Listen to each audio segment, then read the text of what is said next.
Hello and welcome to a District 228 tech tutorial. Today we're going to be talking about sharing your screen from a Google Meet.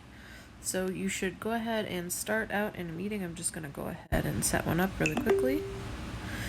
And you should see something like this. This is the newest update for the Meet for your iPad. When you go ahead and press on the triple dots right here, you'll see hang up the call, you'll see options to toggle off your camera and your microphone. The triple dots let you share your screen, and after you are sharing your screen, your teachers, your classmates, whoever else is in this call with you will see everything that you are doing on the iPad. So what's going to pop up is this little box that asks you if you want to start recording. It uses the screen recording feature of the iPad to do Google Meets.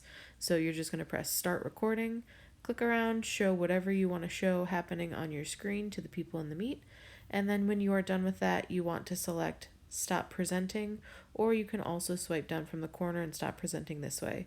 If you have any other questions, contact a librarian for help.